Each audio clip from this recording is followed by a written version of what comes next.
What's up? What's up? So I'm Tamika Marable King, your girl Tika Talks. This is what we do weekly, Tuesday, Thursday, Sunday, chit chat it up. So I know that everybody is doing all the hurricane talk.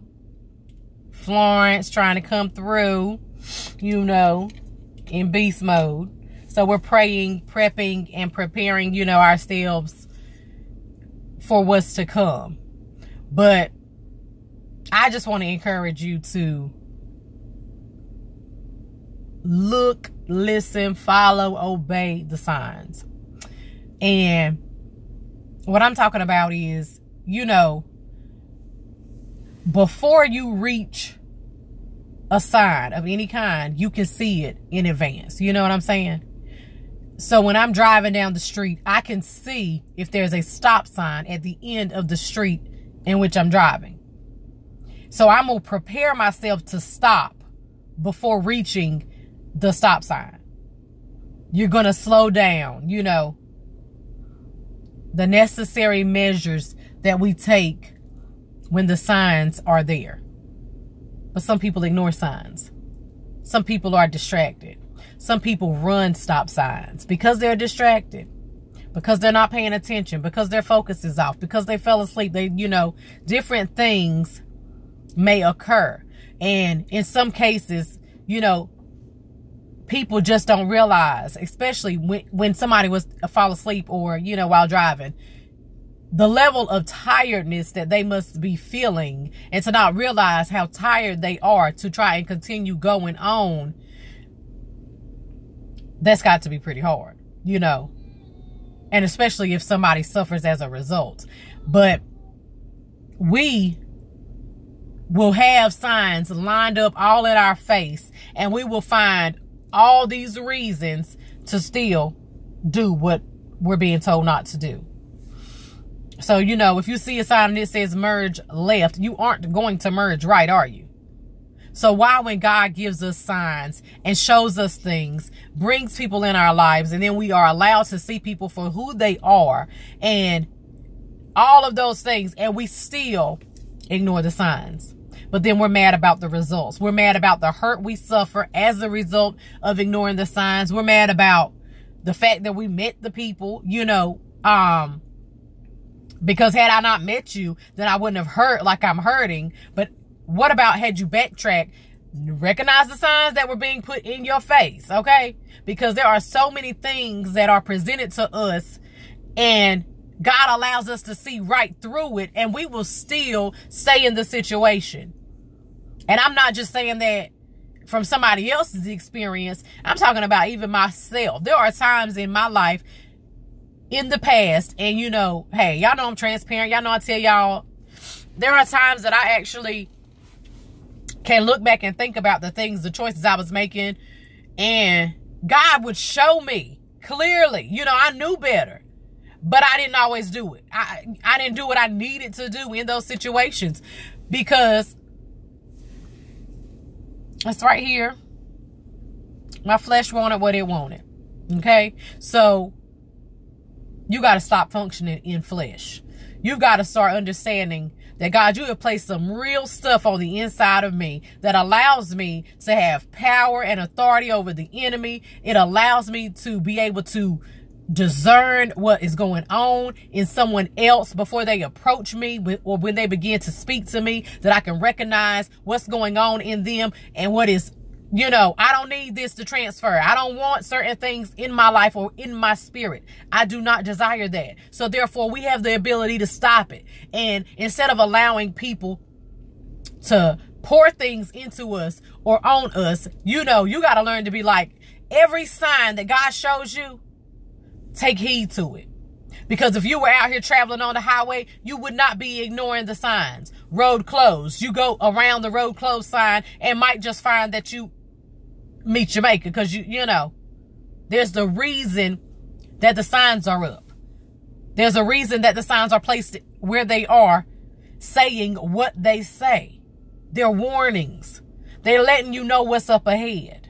And so, you know, God is so great that he will allow us to know this is what's ahead. It's dangerous. It means you no good. It's going to cause you a lot of hurts. You're going to suffer heartbreak.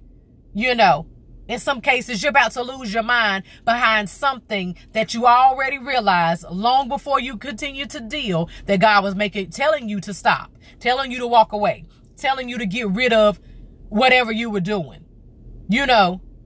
But we will just keep on in the most negative way, because we want to do what we want to do. We want all this pleasurable stuff, and it doesn't work that way. That's not how you get what you need. Everything is not supposed to make you happy all the time. You're not supposed to be doing everything you want to do all the time. It's the reason why we're teaching our kids the things we teach them. And we set the boundaries we set because we need them to be safe. We need them to make wise decisions. And we need them to understand, you know, life is not you getting to have your way all the time. But there are different things that we have to learn and follow. You know, there's order to what we're doing. There's order to this life. So if we're not going to allow our kids to do everything they want, we need to recognize that even as adults, when we are capable of making decisions for ourselves, that we need to be smart about the decisions we're making, about the people we're allowing in our lives, about the places we are choosing to go. And whenever the signs are visible, you know that you're paying attention. You're not going to go in somebody's house that says beware of dog and you're not going to be paying attention, or in their yard. Okay? So, in the same way, I'm just saying, keep your eyes open. As the youth say, stay woke. Okay? But pay attention to the things that God is placing before you, and know that all the things are lining up in the way that they're lining up for an outcome.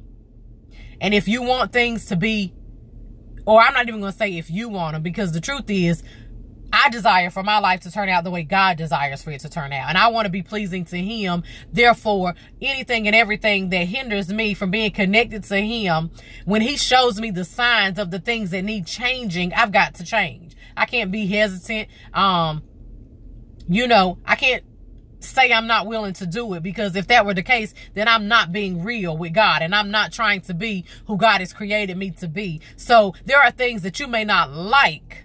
You understand? Like if you're in a hurry and you come upon a stop sign, you might not really want to stop, but you would, because if not, you could cause an accident of some sort. It would be dangerous to keep on. So no matter whether I want something done in a certain, you know, time frame, it's not about me.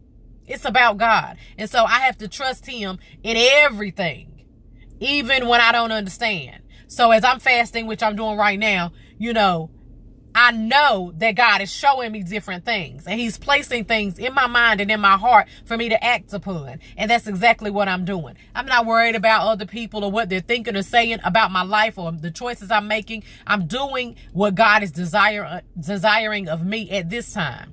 See, you know, that's the way we're supposed to function. So when He shows you something here, do it. And if it comes around again and then there's a different command and instruction, do it. Stop hesitating. Stop continuing on going where the road closed signs are. That's not your avenue. You're not to travel that road. So get it together. Regroup. Get your mind right. Focus. Get your vision together. Okay? Do what you do best, that is being you. God bless you. I love you. I will see you live Thursday night. Wait, hold up. Slam on brakes. You know, depending on whether or not we have electricity, whether, you know, then y'all already know. Thursday may not be alive because of the storm. So that's not really, you know, we just going, yeah, just be praying and preparing. And we, you know, I don't really know the details of when it actually is going to touch down. So I guess I better be getting on in there looking at the news a little bit. Anyway, if I'm available Thursday, I will go live. If not, we ain't worrying about that. I will see you guys as soon as I am able. Y'all do what y'all do best again. That's being you. I love you. God bless you. Share.